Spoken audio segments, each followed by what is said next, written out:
ढुङ्गाहरू चाहिँ ल्याएर चाहिँ बाटो अवरोध भएको र पुलमा निकै ठुलो क्षति पुगेको र वरिपरि बस्तीहरूमा नि एकदमै ठुलो रिस्क क्रिएट भएको भन्ने रिपोर्टिङको आधारमा चाहिँ यो ठाउँको स्थलगत निरीक्षण गर्न र यसको समाधानको उपाय के हुन्छ भनेर पहिल्याउनको लागि हामी आएको छौँ। जिल्ला स्थित सुरक्षा निकायका प्रमुखहरू, सिडिओ साहब, म यो ठाउँको जनप्रतिनिधि र स्थानीय सम्पूर्ण सरकारवालाहरू, गाउँका प्रतिनिधिहरू, पार्टीसँग समर्पित व्यक्तित्वहरू आउनु भएको छ। हामीले सरसर्ती हेर्दाखेरि यो चाहिँ एकदमै ठुलो क्षति पुगेको देखियो र सजिलो गरी तत्कालै यहाँ यो सम्पूर्ण अस्ति जस्तो थियो त्यस्तो बनाउन सक्ने स्थिति देखिएको छैन।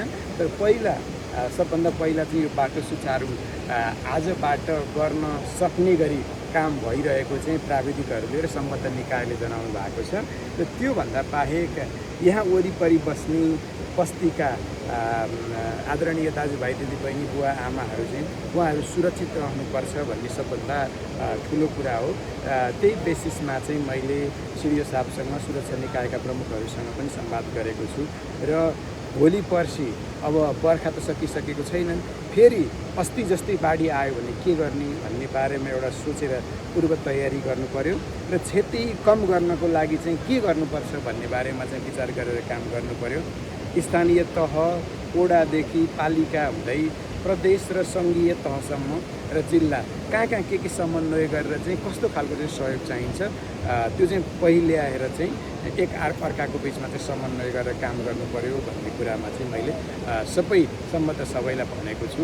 र यो अस्तिदेखि यो सङ्कट आएदेखि नै म निरन्तर जिल्लाका सुरक्षा निकाय लगायत सम्पूर्ण यो निकाय यो सङ्कट हेर्ने निकायहरूसँग चाहिँ समन्वय गरेर कुराकानी गरेर सकेसम्म चाँडो चाहिँ बाटो खुलाउने र क्षति चाहिँ कम गराउने काममा लागिरहेको थिएँ। त्यतिले मात्रै भएन, ठाउँमै गएर चाहिँ एकपटक स्थलगत निरीक्षण गरौँ भनेर आज आएको हो। र यो क्षतिलाई चाहिँ अब हामीले कसरी अर्को वर्ष चाहिँ यस्तै खालको क्षति नपुगोस् भनेर यो वर्ष कसरी काम गर्न सकिन्छ त्यसमा नि अब हामी तयारी गरेर काम गराउँदैछौँ। धन्यवाद। त्यो एकचोटि त्यहाँ पहिरो जाँदाखेरि यो जम्मै थर्किएको थियो, हामी त त्यहाँको ठाउँमै सिद्धियो भने त्यो पालि हो ठुलो पहिरो भने, नत्र त्यो भने कति वर्ष अगाडि जतिको कुरो हो? त्यो त भयो धेरै वर्ष हामी अब बच्चा थियो होइन। तौलो तपाईँहरूले थाहा पाइकन कति वर्षपछि चाहिँ यत्रो ठुलो पानी परेर पहिरो गए जस्तो लाग्यो? कति वर्ष जति? उहाँ 12 वर्ष हो भने कति वर्ष हो तपाईँले अहिले? 19 सालको 66-67 वर्ष, 55 वर्षपछि 55-60 वर्षपछि यत्रो ठुलो पहिरो गएको, पञ्चकन्यामा यत्रो ठुलो पानी परेको। राति परेको बेलुका रातभरि पऱ्यो कि त्यस्तै 6-7 बजीदेखि परेको। 6 बजेबाट 6 बजी बिहान 6 बज्न लागेको थियो। रातभरि नै एक नासे उही हेर्न जानु अहिले उही कस्तो जोखिम छ। यतापट्टि सोचे भन्दा बढी क्षति भयो है। कहिले सोचे त्यस्तो होला त भन्ने त कहिले सोचेको थिएन। यहीसम्म हो, यहाँबाट चाहिँ पुरै उता झ्याङसो र 4 नम्बर थप्रेक आरुफारका पुरै बस्ती त्यहाँ चाहिँ मान्छेहरू आवत जावत गर्न पनि एकदम कठिन छ। त्यहाँ चाहिँ अब धेरै घुमेर आउनु पर्ने, अब त्यहाँ चाहिँ त्यो पहिरो छलेर माथिबाट चाहिँ आउनु पर्ने, त्यो बाटो सडक त परै जाओस्, त्यो मान्छे हिँड्ने बाटो पनि छैन। हजुर, एकदमै त्यो अस्तव्यस्तै छ त्यहाँदेखि पर चाहिँ। अब पहिरो पनि धेरै ठाउँमा यो हाम्रो मेरो उमेरमा अहिलेको पहिलो वर्ष होला। विस्थापित परिवारहरू चाहिँ यहाँ विस्थापित परिवारलाई चाहिँ यता राखेका छौँ। यहाँ 10 सयको अस्पताल छ नि यहाँ, उहाँहरूको घर कोही यता यहाँ मतलब माथि, कोही यता अगाडि, कोही यता पछाडि हो, सबैतिर यसरी थियो। अहिले चाहिँ यही परिवारलाई चाहिँ अहिले 11 घर विस्थापित भएको छ। 11 घरमा चाहिँ अब 5 परिवार यहाँ छन्। 2 परिवारलाई अब 2 परिवार काठमाडौँ हिँडे, अब 2 परिवारलाई यहाँ माथि ज्ञानसरमा राखेका छ। 2 परिवार चाहिँ यता आफन्तका मोर्चा चाहिँ आउनु भएको छ। 39 घर चाहिँ जोधपुरमा। त्यस सँगसँगै अब टोटलमा 61 घर चाहिँ 61 घर परिवारको चाहिँ अब गोठ भत्किएको, पशु बगाएको, अब खेतीकी जमिनहरू चाहिँ पुरेको, अहिले घरबारै विहीन भएको चाहिँ 11 घर परिवार छ। 11 घर। अब घर चाहिँ अब घरमा क्षति पुगेको चाहिँ 39 वर्ष।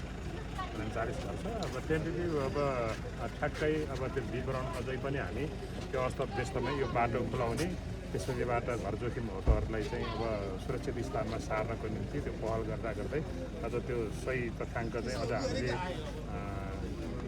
ठ्याक्कै यति नै भनेर भन्न सकेका छैनौँ। तैपनि फेरि अहिलेसम्ममा झन्डै यो भौतिक पूर्वाधार सहितको अब सडकहरू अब स्वास्थ्य चौकी सामुदायिक भवनहरू विद्यालयहरू लगायतको टेन्टेटिभ हिसाब गर्न प्राविधिकसँग सल्लाह गर्दाखेरि चाहिँ 16 करोड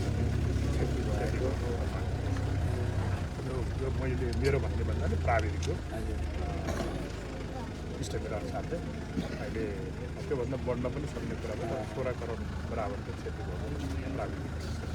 अहिले यो बन्द रोडहरू सुचारू गर्न चाहिँ कति जति लाग्छ? अहिले त हामी ठ्याक्कै अहिलेलाई चाहिँ यो सामान्य यसरी यत्तिकै भनौँ न, अब यो पहिरो हटाउन पर्ने यसको अब पुनर्निर्माण गर्नुपर्ने कुरा त छुट्टै छँदैछ। अहिले चाहिँ यो पहिरो हटाउनलाई झन्डै 50 लाख जति नै त्यसमा खर्च भइरहेको छ। के छ यो सबै हामीले उताबाट पनि इक्विपमेन्ट छ कि यहाँको मात्रै छ? हामीले त अब उता पालिकाले आफैले खोजेर तिनले पालिकाकै समन्वयमा खोजेर गरिरहेको। यो बाटो फेरि सबै कुन सडकका भन्ने रहन्छन् पहिले बनाएर हस्तान्तरण पनि रहन्छ? हस्तान्तरण पनि छैन। यो चाहिँ एउटा निर्वाचन क्षेत्र अन्तर्गतको एउटा सडक हो। योसम्म यो यही गेटसम्म भनौँ यतिसम्म यो चाहिँ डिभिजन सडक कार्यालयले बनाउनु भएको, उहाँहरूले निर्माण गर्नुभएको। बद्री सर त सङ्घ के अरे प्रदेशको हुनुपर्छ के रहेछ।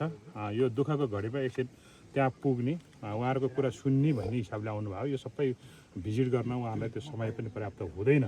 त्यो चाहिँ हामीले पनि बुझिदिनुपर्छ। अर्को कुरा त फेरि यहाँ जति पनि यो विस्थापित परिवारहरू हुन्छ, जो प्रभावित परिवारहरू हुन्छ, उहाँहरूले बुझिरहनु भएकै छ। मलाई लाग्छ त्यो पालिकाले सक्दो प्रयास गरेकै छौँ हामीले उहाँहरूलाई सुरक्षित स्थानमा चाहिँ सार्ने, उहाँहरूको घाँसबासको व्यवस्थापन गर्ने कुरा।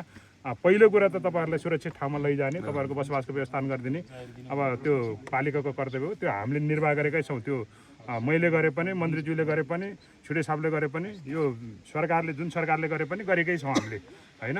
त्यो कारणले पनि मन्त्रीज्यूले र छुटे साहबले माथि पहल गरिदिने कुरामा उहाँहरूको चाहिँ अब सुरक्षित ठाउँमा चाहिँ भोलि घर बनाउने कुराहरू, अब चाहिँ घर बनाउने जग्गा उपलब्ध भएन भने चाहिँ घर बनाउनलाई केही आर्थिक सहयोगको कुराहरू होइन। अब त्यस्तो मामलामा चाहिँ यहाँहरूले सहयोग गरिदिने कुरा हो। यो घरै विकसित डुलेर चाहिँ अहिले त्यो सम्भावना नहोला भन्ने लाग्छ है मलाई चाहिँ। त्यो कारणले उपाध्यक्षज्यूले त्यहाँको जनताको 4 नम्बरको जनताको प्रतिनिधित्व गर्दै उहाँले चाहिँ 4 नम्बरसम्म लैजान पाए। विशेष त अब यो बाढी पहिरो त 4बाटै सुरु हुन्छ। यो केही आधा घन्टापछि सुरु हुन्छ यो। त्यो कारणले त्यो ठाउँ चाहिँ अझ देखाउन पाए हुन्थ्यो भन्ने कुरा उहाँले जनताको भाषा बोल्नु भएको हो। तर त्यो सबै ठाउँमा घुमाएर सम्भावना पनि छैन। हामीले अनुरोध गर्ने हो। मैले अनुरोध पनि गरेँ माननीय मन्त्रीज्यू र छुडे साहबलाई छ नि, माननीय मन्त्रीज्यू लगायत छुडे साहब सबै निकायमा अब कहाँ के सकिन्छ, अब हामी यहाँ यस्तो समस्या छ भनेर त्यो समस्या यहाँहरूलाई राख्छौँ, दर्शाउँछौँ। त्यसलाई चाहिँ यहाँहरूले सहयोग गरिदिनु पऱ्यो। एकदमै त्यसमा हाम्रो पूर्ण प्रतिबद्धता छ। यहाँबाट चाहिँ तपाईँहरूले सकेसम्म चाँडो यहाँहरूको प्राविधिकबाट चाहिँ यहाँको वस्तुस्थितिको एसेसमेन्ट गरेर एउटा रिपोर्ट कहाँ सबमिट गर्नुपर्छ, विपद प्राधिकरणमा पनि अनि सिडिओ साहबलाई जिल्लामा पनि गरेर पठाइसकेपछि जिल्लाले के गर्नुपर्छ, केन्द्रले के गर्नुपर्छ, कहिले उताबाट प्राविधिक सकेसम्म चाँडो आएर चाहिँ यहाँ एसेसमेन्ट गरेर चाहिँ यो टेम्पोररी के गर्नुपर्छ, अलिकति पर्मानेन्ट खालको के गर्नुपर्छ बस्ती नै स्थानान्तरणको लागि यहाँहरूले पनि मैले सुनेअनुसार चाहिँ 3वटा विकल्पहरू पालिकाले दिनुपर्छ भन्ने सुनेको छु मैले। त्यो अनुसार चाहिँ उहाँहरूले आएर चाहिँ केन्द्रबाट आएर अध्ययन गर्नुहुन्छ।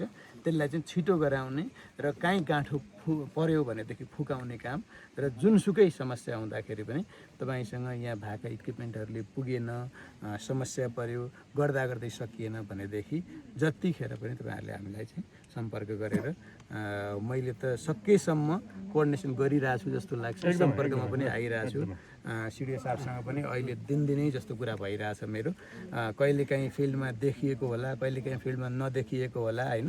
तर देखिए पनि नदेखिए पनि नुवाकोटमा यो अहिले जति पनि यो विपद भइरहेछ यसको बारेमा चाहिँ हरेक दिन हामी अपडेटेड छौँ र कसरी हुन्छ जनतालाई चाहिँ मर्का नपर्ने गरी काम गर्ने कोसिस चाहिँ भइरहेछ। अब विपद हो, हामी सबै मिलेर फाइट गर्नुपर्छ। अब यसलाई सकेसम्म यसको अवरोधहरू हटाएर यसका अप्ठ्याराहरूलाई चाहिँ हटाउने हो। अब सबै कुरा चाहिँ रोक्न सकिँदो रहन्छ, तर सकेसम्म सजिलो गराउने र अर्को वर्ष विपदबाट चाहिँ यति क्षति नहोस् र यति हानि नहोस् व्यक्तिलाई भन्नेतर्फ चाहिँ हामीले यो अहिलेको बर्खा गइसकेपछि पनि गम्भीरतापूर्वक काम गर्नुपर्छ।